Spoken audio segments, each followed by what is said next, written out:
সারা বাংলাদেশের রাজনীতিতে রীতিমতো পরস্পর বিরোধী নানা রকম বক্তব্য, বিতর্ক, কথাবার্তা একেবারে তুঙ্গে। এক পক্ষ নির্বাচনে জয়ের ব্যাপারে একেবারে শতভাগ আশাবাদী, যারা প্রতিপক্ষ তারাও শতভাগ আশাবাদী। এক পক্ষ মনে করছে যে জনপ্রিয়তা দিয়ে তারা জয়লাভ করবে এবং তাদেরই জয়লাভ করা উচিত। এর কারণ হলো বাংলাদেশের গণতন্ত্র প্রতিষ্ঠায় গত ১৭টি বছরে তারা যে আত্মত্যাগ করেছেন এবং তাদের যথেষ্ট কর্মী এবং সমর্থকরা যারা এই সমাজে টিকে ছিল সরকারের রক্ত চক্ষু উপেক্ষা করে। কাজেই এই যে একটি সরকারের পতন, সেই পতনের পর তাদেরই ক্ষমতা আসা উচিত এবং এই কথাগুলো বিএনপি বলছে। তাদের অভিযোগ যে জামাত মূলত বিএনপির সঙ্গে ছিল, কিন্তু তলে তলে তারা আওয়ামী লীগের সঙ্গে যোগাযোগ রক্ষা করেছে। তাদের কিছু লোক মাঝে মধ্যে জেলে গেছে, নেতাকর্মীরা মাঝে মধ্যে জেলে গেছে, কিন্তু আবার তারা সরকারের সাথে নেগোসিয়েশন করে বের হয়ে এসেছে। কাজেই তাদের আর সেই বিশ্বাস নেই, এই কথাগুলো বলার চেষ্টা করে। আর জামাতের বক্তব্য হলো যে দলের প্রধান নেত্রী তিনি জেলখানাতে ছিলেন, দলের প্রধান নেতা তিনি দেশের বাইরে ছিলেন বহুকাল, আর বিএনপি এখানে কার্যত সরকারের বিরুদ্ধে তেমন কোনো আন্দোলন করেনি। বিএনপির বেশিরভাগ নেতাকর্মীদের বিরুদ্ধে যে অভিযোগ ছিল, দুর্নীতির অভিযোগ ছিল, সন্ত্রাসের অভিযোগ ছিল, সেইগুলো নিয়ে সরকারের সাথে তাদের টানাপোড়েন এবং সঙ্গত কারণে যেহেতু বিএনপি বড় দল, তাদেরকে দমন করার জন্য সরকার তাপ দিবে, চাপ দিবে, দৌড়ের উপর রাখবে, এটি তো স্বাভাবিক। তো এইভাবে চলছে। এই কথাগুলো খুব ভদ্র ভাষায় চায়ের টেবিলে যারা উভয় দলের শীর্ষ পর্যায়ের যারা নেতৃবৃন্দ রয়েছেন তারা ইন এ সফট ওয়ে, নরম সুরে এই কথাগুলো বলার চেষ্টা করছেন যে বিএনপি এবং জামাতের মধ্যে বেসিক এবং ফান্ডামেন্টাল এই দূরত্বগুলো বা এই সমস্যাগুলো রয়েছে। কিন্তু যারা আমজনতা, তাদের যে মতাদর্শ, তাদের যে চিন্তা চেতনা, এটি ভিন্ন। বিএনপির যারা আমজনতা তাদের বক্তব্য হলো সারা বাংলাদেশে এখন তারেক রহমান সাহেবের জ্বরে ভুগছে। এখন আজকের যে ভিডিওটি, এটা যেহেতু আমরা তারেক রহমান সাহেবকে নিয়ে করছি, কাজে এখানে আর জামাতের প্রসঙ্গ আমরা আনলাম না। তো তারেক রহমান সাহেবের জ্বরে ভুগছে, তারেক রহমান সাহেব যেখানে যাচ্ছেন সেখানে বানের পানির মতো লোকজন ছুটে আসছে। প্রচণ্ড শীত উপেক্ষা করে রাত 12টা, কোথাও রাত 2টো, কোথাও 3টে, হাজার হাজার মানুষ, তারা বলেন অবশ্য লক্ষ মানুষের সমাবেশ হচ্ছে পথে ঘাটে প্রান্তরে যেখানে যাচ্ছেন।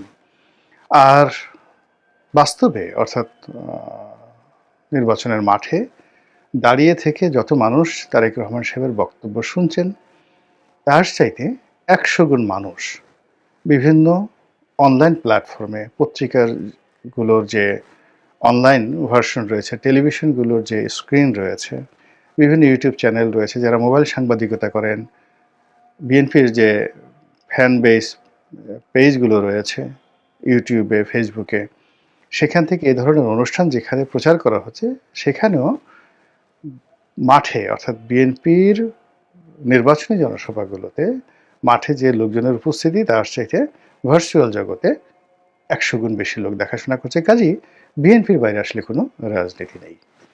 ভালো কথা। এখন এই যে তারেক রহমান সাহেব হঠাৎ আসলেন, দেখলেন এবং বিজয় লাভ করলেন, এটাকে আমরা ইতিহাসে সেই বিখ্যাত ভিনি, ভিডি, ভিসি এই 3টি শব্দের সঙ্গে যোগ করতে পারি এবং এই 3টি শব্দ এখন তারেক রহমান সাহেবের জন্য তার যারা অনুসারী তারা রীতিমতো অনিবার্য করে তুলেছেন। মঞ্চে তাকে ভবিষ্যৎ প্রধানমন্ত্রী হিসেবে সম্বোধন করা হচ্ছে, তাকে দেশের ত্রাণকর্তা হিসেবে, গণতন্ত্রের মানসপুত্র হিসেবে এবং এই দেশে শান্তি শৃঙ্খলা প্রতিষ্ঠার আলোকবর্তিকা রূপে বিএনপির যারা নেতাকর্মী, বড় বড় নেতা, তারা নির্বাচনী মঞ্চে জনাব তারেক রহমান সাহেবের প্রশংসা করছেন। বিএনপির মধ্যে যে সকল সেলিব্রিটি রয়েছেন, যারা বিভিন্ন কারণে আউট অফ দ্য পার্টি, মানে পার্টির বাইরে গিয়ে তাদের একটা ব্যক্তি ইমেজ তারা গড়ে তুলেছেন এবং লোকজন তাদের কথা শুনেন এবং তাদেরকে ভালো মানুষ মনে করেন, তাদের মধ্যে ডক্টর এহসানুল হক মিলন, তার যে জনসভা দেখছিলাম। তো জনাব ডক্টর এহসানুল হক মিলন চাঁদপুরে তার নেতা আসবেন, তারেক রহমান সাহেব আসবেন, তার অপেক্ষায় সন্ধ্যা রাত্রি থেকেই তিনি নেতাকর্মীদেরকে নিয়ে অপেক্ষা করছিলেন। হাজার হাজার নেতাকর্মী। ক্ষণে ক্ষণে তিনি নেতার পক্ষে বক্তব্য দিচ্ছিলেন, নেতার গুণকীর্তন করছিলেন এবং তার মুখে নেতার বক্তব্য প্রচারিত হবে বা নেতা আসবেন, নেতা বক্তব্য দিবেন এবং নেতার জন্য একটা আগ্রহ তৈরি করার জন্য তিনি যেভাবে ম্যাটিকুলাসলি তারেক রহমান সাহেবকে তুলে ধরছিলেন, সেই তুলে ধরার মধ্যে তিনি বারবার বলার চেষ্টা করছিলেন যে ভবিষ্যৎ প্রধানমন্ত্রী, আগামীর প্রধানমন্ত্রী, আপনাদের প্রধানমন্ত্রী, আমাদের নেতা জনাব তারেক রহমান সাহেব আসছেন। আর মানুষ খুশিতে একদম আটখানা। মানে এটা যে উনি যদি শুধু ফ্ল্যাটারিং করতেন, দালালি করতেন, তেলবাজি করতেন, জনগণ তো এই কথার সঙ্গে সায় দিত না। অতএব মঞ্চে থেকে যখন তারেক রহমান সাহেবের প্রশংসা করা হচ্ছে আর হাজার হাজার মানুষ, ক্ষেত্র বিশেষে লক্ষ মানুষ যখন দুই হাত তুলে নেতার জন্য বা নেতার পক্ষে স্লোগান তুলছেন, ধরে নিতে হবে যে এখানে একটা বিজয় সূচিত হয়েছে বিএনপির মধ্যে। এবং এটাই হলো ভিনি ভিডি ভিসির মতো। ভিনি ভিডি ভিসির যে ইতিহাস আপনারা জানেন যে মানব জাতির ইতিহাসে যে কজন বিজয়ী রয়েছেন, বিশ্ব বিজয়ী, বিখ্যাত সেনাপতি, সম্রাট, একটি ডাইনেস্টি প্রতিষ্ঠা করেছেন, এরকম হাতে গোনা ৪-৫ জন লোক পৃথিবীতে আছেন। যেমন পারস্য সম্রাট Cyrus the great, Darius the great, Napoleon Bonaparte, Julius Caesar, Alexander the great. তো এক্ষেত্রে অন্য সবার মধ্যে পার্থক্য হলো যে জুলিয়াস সিজারের যদি আপনি সমপর্যায়ের জেনারেল রাষ্ট্রনায়ক চিন্তা করেন তাহলে একমাত্র সাইরাস দ্য গ্রেটের সঙ্গে তুলনা করা যায় আর মঙ্গল নেতা চেঙ্গিস খানের সঙ্গে তুলনা করা যায়। তারা বিজয়ী হয়েছিলেন, তাদের রাষ্ট্রে সুশাসন প্রতিষ্ঠা করেছিলেন এবং তারা একটা রাজতান্ত্রিক, নিয়মতান্ত্রিক, গণতান্ত্রিক সুশাসন, রাষ্ট্র ব্যবস্থা এবং একটি বংশগতি তৈরি করেছেন। আজ সারা দুনিয়াতে যে হলি রোমান এম্পায়ারের নাম বলা হয়, ৮০০ বছর ধরে দুনিয়া শাসন করেছে। 800 ইয়ার্স সারা দুনিয়া, ইউরোপ, এশিয়া সরাসরি, আর বাকি দুনিয়া তাদের প্রভাব ছিল যে রোমান সম্রাট যা বলবে ওটাই। এটিকে বলা হয় হলি রোমান এম্পায়ার এবং এই সাম্রাজ্যের প্রতিষ্ঠাতা ছিলেন জুলিয়াস সিজার।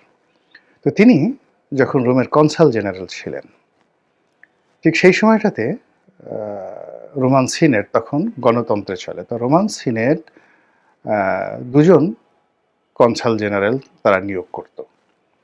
একজন হলো সামরিক, আরেকজন হলো বেসামরিক। তো সেই সামরিক জেনারেল, কনসাল জেনারেল, তিনি ছিলেন জুলিয়াস সিজার এবং তাকে যে কোনো যুদ্ধ পরিচালনা করার জন্য সেখানকার যে পার্লামেন্ট, যেটিকে বলা হতো রোমান সিনেট, তার অনুমতি দিতেন, আমাদের আজকের পার্লামেন্টের মতো। তো এরকম একটা অনুমতি নিয়ে তিনি বিশাল একটা যুদ্ধ করতে এলেন আজকের যে তুরস্ক এই এলাকাতে, তো ইটালি থেকে তুরস্ক। এবং ওই সময়টাতে তুরস্কের যে আনাতোলিয়া বিশাল একটা শক্তিশালী রাষ্ট্র ছিল এবং তাকে মনে করা হতো অজেয় রাষ্ট্র। তো জুলিয়াস সিজার তিনি এখানে এলেন এবং খুব সহজে একেবারে অনায়াসে তিনি জয়লাভ করলেন, যেটা তিনি নিজেও কল্পনা করতে পারেননি। তখন তিনি সেই বিজয় লাভের পর তিনি যে চিঠি লিখলেন রোমান সিনেটকে, ভিনি ভিডি ভিসি, আসলাম, দেখলাম, জয় করলাম, রোমান ভাষায়। তো তারেক রহমান সাহেবের অবস্থা হতো দ্রুপ। তিনি কথায় বার্তা নেই, সবাইকে আশ্চর্য করে দিয়ে হঠাৎ ঘোষণা করলেন ওসমান হাদির মৃত্যুর একদিন আগে পরে বা ওই যেদিন সে নিহত হলেন ওসমান হাদি, সেই দিনই আমি আসছি, 25 তারিখে আমি আসছি। ভালো কথা, কেন 25 তারিখে আসবেন কেউ প্রশ্ন করার সুযোগ পেল না। সারা বাংলাদেশে একটা উনি আসছেন, একটা গণজাগরণ তৈরি হয়ে গেল, প্রতিপক্ষের জন্য উৎকণ্ঠা তৈরি হয়ে গেল। কি হবে, কেন আসছেন, কোন চ্যানেলে আসছেন, কারা তাকে আনলো, কারা তাকে গ্রিন সিগন্যাল দিল, এতদিন কেন এলেন না?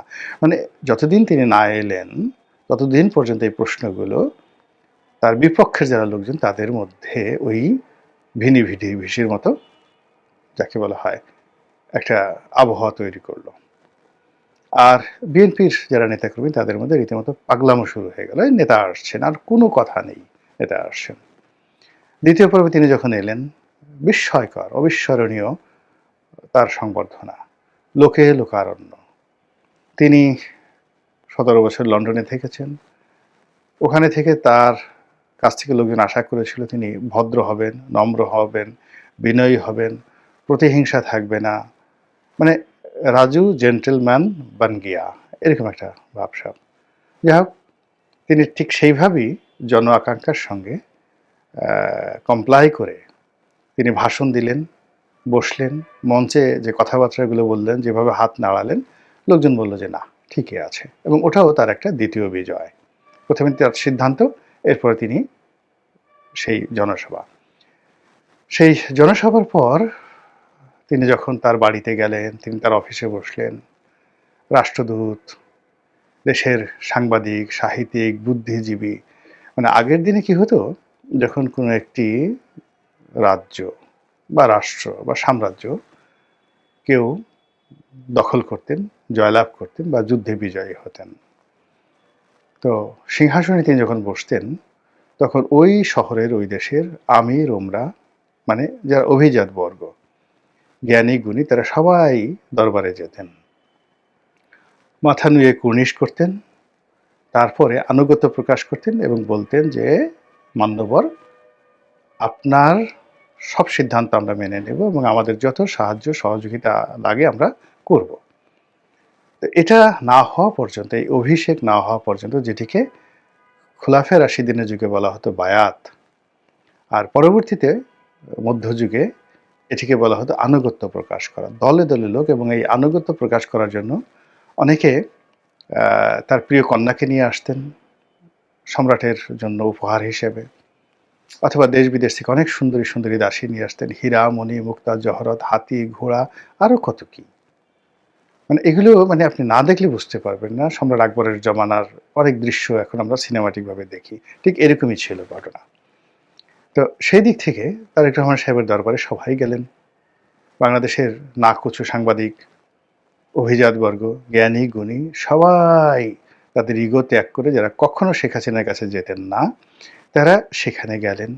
অনেকে তার সঙ্গে দেখা করার জন্য গুলশানের রাস্তায় ভিক্ষুকের মতো দাঁড়িয়ে রইলেন।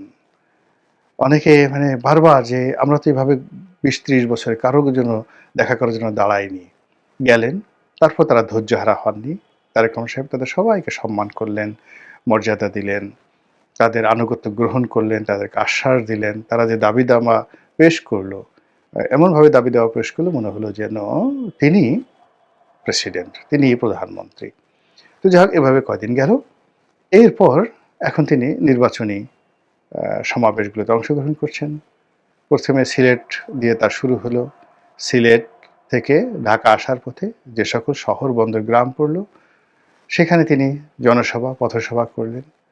এবং সেই 18 ঘন্টা না 23 ঘন্টার কন্টিনিউয়াস তার যে রাজনৈতিক কর্মকাণ্ড, সিলেট, পার্শ্ববর্তী অন্যান্য যে সকল জেলা, এগুলো করে আবার তিনি, আমি যে ভিডিওটি করছি তখন তিনি চট্টগ্রাম থেকে, প্রথমে চট্টগ্রাম গেলেন এবং সেখান থেকে ফিরে এসে আসার পথে অনেকগুলো জনসভা, পথসভা যে শহরগুলো পড়লো সেখানে এই কাজগুলো তিনি করে যাচ্ছেন এবং সব জায়গাতে লোকে লোকারণ্য এবং বিজয়। এখন এই যে তার যে ভিসি, এখন যারা তারেক রহমান সাহেব জ্বরে ভুগছেন, তারেক ম্যানিয়াতে কাঁপছেন, তারা সবাই বলছেন যে এই কি ধরনের কথা, আসলেন আর সঙ্গে সঙ্গে জয়লাভ করলেন, ভিসি জুলিয়াস সিজারের মতো। না পারি বলতে তার যারা প্রতিপক্ষ, না পারি সহ্য করতে, না পারি দেখতে, না পারি চোখ বুজে থাকতে, না পারি কান বন্ধ করে থাকতে, আর না পারি কান খুলে রাখতে। দেখলেই মেজাজ গরম হয়ে যায়, শুনলে শরীর থরথর করে কাঁপে। কি একটা শব্দ, ভিসি। সেখানে প্রথম বাংলাদেশ আমার, শেষ বাংলাদেশ বাজছে। নির্বাচনে তারেক রহমান সাহেবের প্রশংসা সূচক গান বাজছে। তার কন্যাকে রীতিমতো রাজকুমারীর মতো মর্যাদা দেওয়া হচ্ছে। তার স্ত্রীকে রীতিমতো সম্রাজ্ঞী, ফার্স্ট লেডির মতো মর্যাদা দেওয়া হচ্ছে। এমনকি তার যে গাড়ি, তার যে দুটো বুলেট প্রুফ গাড়ি, সেটা বাস হোক কিংবা তার যে জিপ হোক, এই দুটোকে আগে যেভাবে রাজার হাতিদেরকে মানুষ সম্মান করত, রাজহস্তি মানুষের সম্মানের পাত্র ছিল। সেই রাজহস্তির পায়ে কেউ ফুলের মালা পরিয়ে দিত, গলায় ফুলের মালা পরিয়ে দিত, হাতিকে ভালো ভালো খাবার, হাতি বেল খুব পছন্দ করে, আনাম আনাম বেল খায়। তো ওইরকম এখন তারেক রহমান সাহেবের গাড়ি, তার যে বাস, এইগুলোকে নিয়ে মানুষের মানে যাকে বলা হয় আগ্রহ এখন তুঙ্গে।